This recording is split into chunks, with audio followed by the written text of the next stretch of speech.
दोस्तों नमस्कार। आज फिर एक कहानी के साथ, कहानी छोटी लेकिन सीख बड़ी, और सीख वही महान जो जीवन में उतर जाए, और ज्ञान वही श्रेष्ठ जिससे जीवन संवर जाए। ऐसे ही जीवन को संवारने वाली एक कहानी, एक पक्षी। अब पक्षियों के बारे में आप जानते होंगे कि कई पक्षी अप्रवासी होते हैं जो मौसम बदलने पर एक जगह से दूसरी जगह जाकर अपना निर्वाह करते हैं। तो ऐसा ही एक पक्षी मौसम बदलने पर एक जगह से दूसरी जगह की यात्रा करना प्रारंभ करता है। बर्फीला जगह रहता है, अपनी पूरी ताकत से, अपनी पूरी शक्ति से वह उस बर्फ के प्रदेश को पार करने ही वाला होता है कि उसे ठंड लगने लगती है, उसका पंख काम नहीं कर रहा होता है और वह निढाल होने लगता है। फिर जोर लगाता है, फिर कोशिश करता है, लेकिन बर्फ उसकी पंखों पर इतना गिर गया रहता है कि पंख भी भारी हो जाते हैं। ऊपर से ठंड के कारण उसे वह शक्ति नहीं मिल पाती है और वह उस कारण से, बर्फ के कारण से वह जमीन पर आ गिरता है। अब जब जमीन पर आ गिरता है तो जिस जगह पर वह गिरता है वहीं पर एक जानवर आकर गोबर कर देता है। अब गोबर की गर्मी से इस चिड़िया को अच्छा लगने लगता है, क्योंकि ठंड का मौसम था, गरम गरम गोबर उसके ऊपर गिरता है तो उसे अच्छा लगने लगता है, उसकी ताकत पुनः लौट आती है और वह बर्फीला प्रदेश जो था वह पार ही होने वाला था। कुछ किलोमीटर ही बचे थे, उसे इतनी शक्ति मिल गई थी कि वह उस क्षेत्र को आराम से पार कर जाता। लेकिन उस गर्माहट में उसको आनंद आने लगता है और उस गर्माहट में गोबर के अंदर बैठकर वह गुनगुनाने लगता है, वह गाना गाने लगता है। अब जब गाना गा रहा होता है तो उसी समय वहां पर एक बर्फीली बिल्ली जो बर्फ में रहती है वह वहां से गुजर रही होती है। वह देखती किसी की आवाज आ रही है और जब आवाज के पास आती है तो वहां एक गोबर का ढेला रहता है। वह गोबर को थोड़ा निकालती है, फिर भी उसे कुछ पता नहीं चलता, लेकिन आवाज वहां से गुनगुनाने की आ रही होती है। वह गोबर को और खोदलती है, खोदलने पर वहां उसे चिड़िया मिल जाता है और चिड़िया को वह दबोच कर तुरंत खा जाती है। दोस्तों, यह कहानी छोटी सी है लेकिन हमें यह कई सीख दे जाती है। पहली सीख कि हमारे ऊपर कोई गोबर करे, जरूरी नहीं वह हमारा दुश्मन हो, वह हमारा भला भी कर सकता है। गुरु जो डांटता है, जो आपकी कमियों को इंगित करता है, जो आप में कमी बताता है, शिक्षक, वह आपको सुधारने के लिए आपको दंड भी दे सकता है। तो जरूरी नहीं कि हमें किसी ने डांट दे दी है, किसी ने हमारी कमी को निकाल दी है तो वह हमारा दुश्मन ही हो जाता है। हो सकता है वह हमारे जीवन को बदलने का काम दे दे। जिस तरह इस गोबर से उसे इतनी शक्ति मिल गई थी कि वह चाहता वह पक्षी तो आराम से उस बर्फीले प्रदेश को पार कर जाता।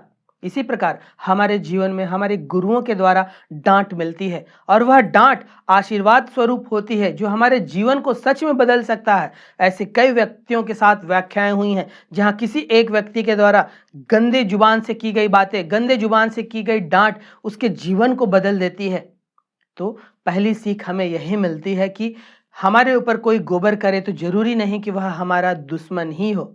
दूसरी सीख यह है कि कोई हमें उस कीचड़ से निकाले, कीचड़ से निकालने का प्रयास करे या अभिनय करे, जरूरी नहीं कि वह हमारा मित्र हो।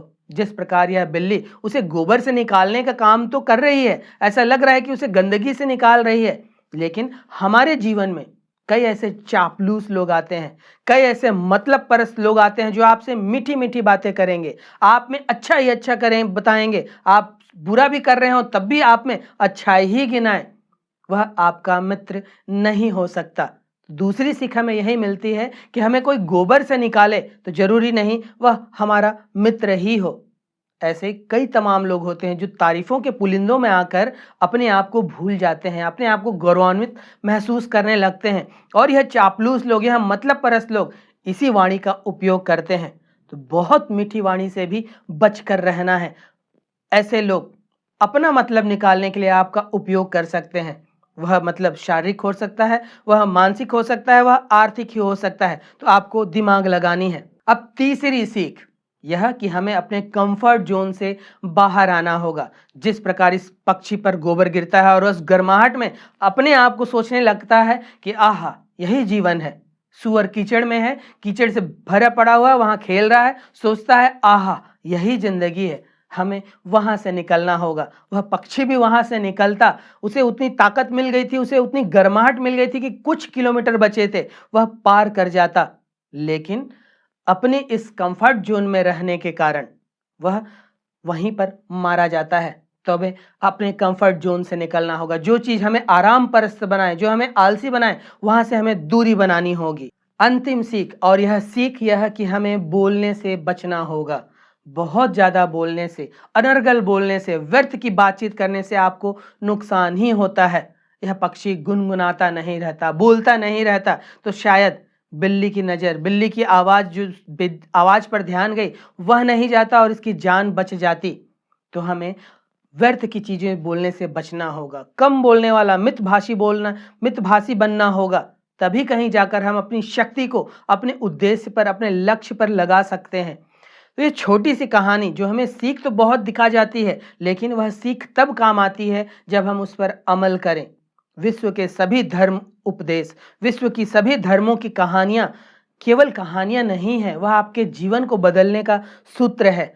वह सूत्र तब दिव्य बन जाता है जब आप उस पर अमल करते हैं, जब उस पर चलना चालू करते हैं, तब आपके जीवन में परिवर्तन आने लगता है। और ज्ञान वही सर्वश्रेष्ठ जो आपके जीवन में परिवर्तन लाए, जो आपके जीवन में धर्म की स्थापना करे। ऐसा ज्ञान जो आपके जीवन को न बदल रहा हो, वह ज्ञान नहीं हो सकता। तब हमें जरूरत है इन ज्ञान को अपने जीवन में उतारने की। इस कहानी से सीख जो हमने 4 पाई, उसे कोशिश करें हम कि हम उसे अपने जीवन का सूत्र बनाएं। कम बोलने वाला बने, कंफर्ट जोन में रहने की आदत को छोड़ें, लोगों को पहचानना सीखें, चापलूस मतलब पर लोगों को पहचानना सीखें, गुरु को पहचानना सीखें। तब कहीं जाकर हमारे जीवन में परिवर्तन आ सकता है।